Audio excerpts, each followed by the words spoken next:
Friends, आप लोग का स्वागत है ऋतुराज स्टडी चैनल पर। तो हम लोग आज बात करेंगे 10th क्लास के हिस्ट्री क्वेश्चन। ऑब्जेक्टिव रहेगा जो 2021 के बिहार बोर्ड स्टूडेंट के लिए बहुत ज़्यादा उपयोगी साबित होने वाला। तो ये वीडियो जो है बहुत कम मिनट में है, लेकिन इसको पूरा देखने पर बहुत ज़्यादा फ़ायदा होगा। तो हमारा जो पहला क्वेश्चन कि फ्रांसीसी क्रांति कब हुआ था। तो फ्रांसीसी क्रांति जो है 1779 में हुआ था। कब हुआ था? 1779 में। ऑप्शन नंबर 20 सही है।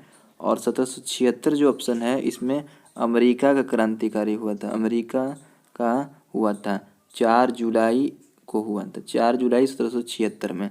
इसीलिए 4 जुलाई को अमेरिका स्वतंत्रता संग्राम दिवस मनाया जाता है। अगला जो क्वेश्चन है कि वियना सम्मेलन कब संपन्न हुआ। तो वियना जो सम्मेलन है 1815 ईस्वी में संपन्न हुआ। और इसका नेतृत्व किसने किए थे? मेटरनिक जो थे इसका नेतृत्व किए थे। और मेटरनिक कौन थे? तो ऑस्ट्रिया का चांसलर कौन थे? मेटरनिक थे।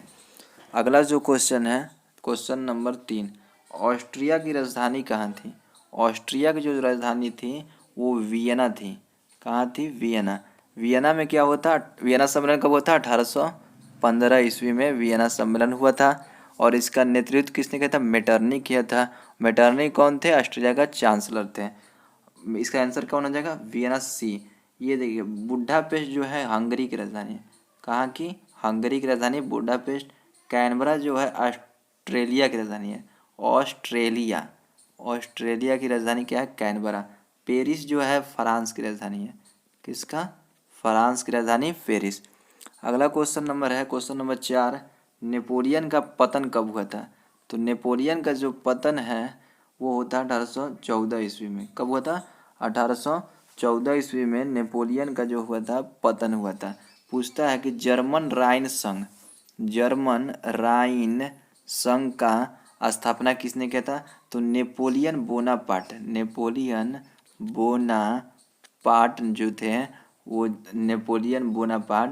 वो जर्मन राइन संघ की स्थापना किए थे। 1814 ईस्वी में नेपोलियन का पतन भी हो गया था। अगला जो क्वेश्चन है क्वेश्चन नंबर 5 जो है, यंग इटली का स्थापना किसने किया था? तो यंग इटली का जो स्थापना था वो मेजनी किए थे। यंग इटली का जो स्थापना था, यंग इटली, इसका स्थापना जो किए थे 1831 ईस्वी में किए थे। 1831 ईस्वी में। और यंग यूरोप इसकी स्थापना 1834 ईस्वी में किया गया था। कब किया गया था? 1834 ईस्वी में। तो आपको मालूम चलेगा कि यंग इटली और यंग यूरोप दोनों की स्थापना मेजनी किए थे। कब किए थे? यंग इटली का 1831 में और यंग यूरोप 1834 में। अगला जो क्वेश्चन है क्वेश्चन नंबर 6, इटली एवं जर्मनी के एकीकरण जर्मनी वर्तमान में किस? तो वर्तमान में जो टोटल महादेश हैं वो 7 हैं। उसमें से जो इटली हम लोग का कौन है? एशिया। और जो इटली और जर्मनी है ये दोनों पड़ता है यूरोप में। कहाँ पड़ता है वर्तमान में? यूरोप में। तो जो आंसर हमारा हो जाएगा ऑप्शन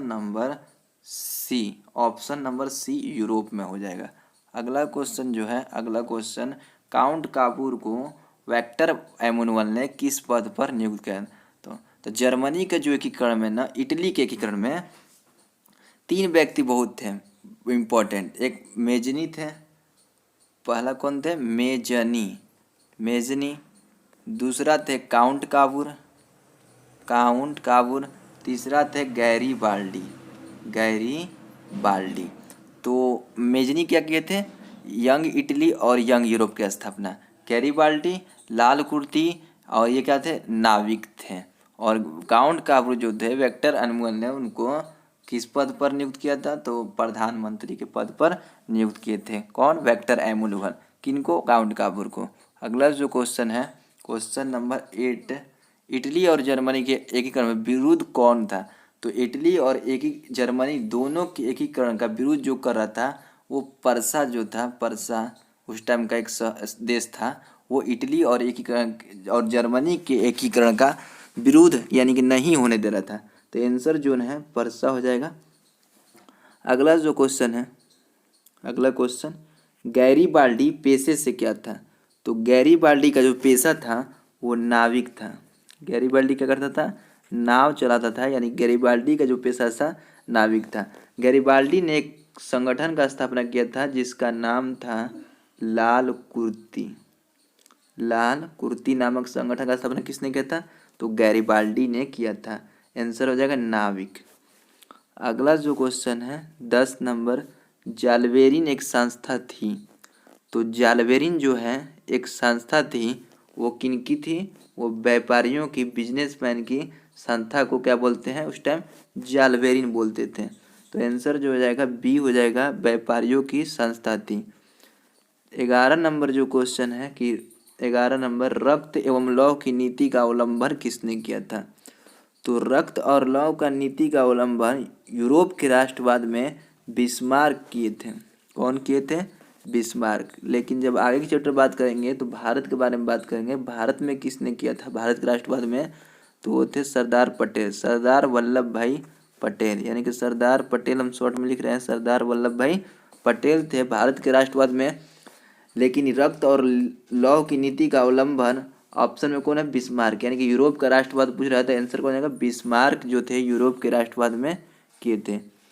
12 नंबर जो क्वेश्चन है, फ्रैंकफर्ट की संधि कब हुआ था? फ्रैंकफर्ट की संधि कब हुआ था? तो फ्रैंकफर्ट की संधि 1871 ईस्वी में होता है। फ्रैंकफर्ट की संधि के ही द्वारा ही जर्मनी का एकीकरण पूर्ण हुआ था, पूरा हुआ था।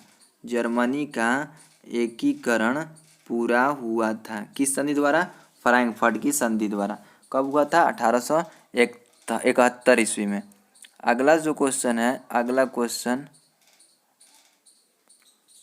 जो क्वेश्चन है 13 नंबर, यूरोप वासियों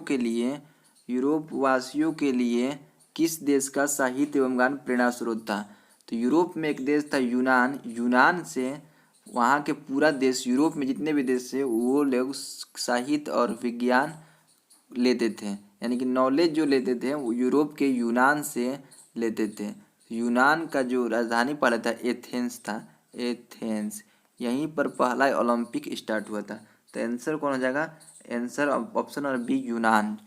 अगला को जो क्वेश्चन है 14 नंबर, 1429 ईस्वी में 1829 ईस्वी की इंद्रियानोपुल की संधि किस देश के साथ हुई थी? तो आंसर जो है तुर्की के साथ। किस साथ? तुर्की के साथ। पूछेगा कि इंद्रियानोपुल की संधि कब हुआ था? तो 1829 में। किस देश के साथ हुआ था? तो तुर्की के साथ हुआ था। और यूरोप का मरीज किसको बोलते हैं? यूरोप का मरीज, मरीज किसको बोलते हैं? तो यूरोप का मरीज भी तुर्की को कहा जाता है। 15 नंबर जो क्वेश्चन है, सेडोन का युद्ध किन किन देशों के बीच हुआ था? तो जो सेडोन का युद्ध था वो परसा और फ्रांस के बीच हुआ था। फ्रांस और परसा के बीच सेडोन का युद्ध हुआ था। अगला जो क्वेश्चन है, किस युद्ध के बाद जर्मनी का एकीकरण पूरा हुआ था? किस युद्ध के द्वारा जर्मनी का एकीकरण पूरा हुआ था? तब उस जर्मनी का एकीकरण जो था, जर्मनी का जो एकीकरण था वो पूर्ण हुआ था सेडोन का युद्ध के द्वारा। किसके द्वारा? सेडोन, जो ऑप्शन नंबर सी है, सेडोन के युद्ध द्वारा जर्मनी का एकीकरण पूर्ण हुआ था।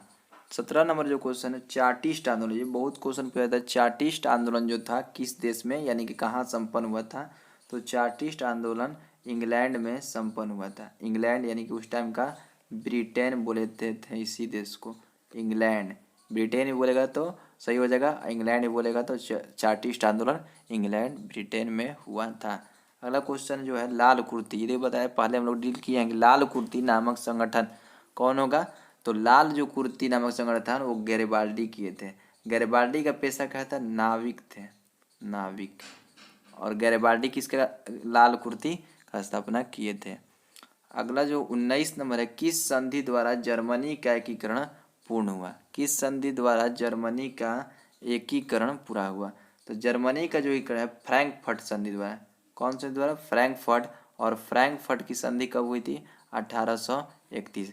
तो जर्मनी का एकीकरण कब हुआ था? 1831 ईस्वी में। किस संधि द्वारा? फ्रैंकफर्ट संधि द्वारा, फ्रैंकफर्ट संधि द्वारा। 20 नंबर जो है आज का जो हमारा लास्ट क्वेश्चन है कि किसने कहा था कि जब फ्रांस सीखता है तो बाकी यूरोप सर्दी जुकाम हो जाता है। फ्रांस सीखता है तो बाकी यूरोप को सर्दी जुकाम हो जाता है। तो ये मेटरनिक किए थे। मेटरनिक जो कहे थे कि फ्रांस जब सीखता है तो बाकी यूरोप को सर्दी जुकाम हो जाता है। मेटरनिक कौन थे? तो मेटरनिक जो थे ऑस्ट्रिया के चांसलर थे। कहाँ के? ऑस्ट्रिया के चांसलर। ऑस्ट्रिया की राजधानी कहाँ है? वियना। वियना सम्मेलन कब हुआ था? 1815 ईस्वी में। 1815 ईस्वी में ऑस्ट्रिया के चांसलर कौन थे? और वियना सम्मेलन का नेतृत्व किसने किए थे? मेटरनिक ने। तो आज का ये जो 20 क्वेश्चन था भारत के राष्ट्रवाद से संबंधित था। 20 क्वेश्चन भारत के राष्ट्रवाद, यूरोप के राष्ट्रवाद से पहला जो चैप्टर है इतिहास का, उससे उम्मीद हम करते हैं कि ये क्वेश्चन जो है बिहार बोर्ड में 2021 में एग्जाम में जरूर देखने को मिल सकता है। तो इसी तरह ऑब्जेक्टिव के बाकी चैप्टर के वीडियो के और थ्योरी का जो डिस्कशन है हमारे चैनल पर हो रहा है। आप प्लीज़ जुड़िए। हमारे चैनल को अभी तक सब्सक्राइब नहीं किए हैं तो सब्सक्राइब कीजिए और हमारे चैनल को जितने भी 10 क्लास के स्टूडेंट हैं उन तक शेयर कीजिए। तो मिलते हैं अगले वीडियो में। हिस्ट्री के या फिजिक्स के जितने भी हम लोग के चैप्टर है, साइंस के, मैथ का जो चल रहा है उसके सीरीज में आप लोग से मिलते हैं। तो प्लीज़ वीडियो को पूरा देखिए। पूरा देखने से 10 बहुत ज़्यादा साबित होगा आप लोग को उपयोगी। तो थैंक यू।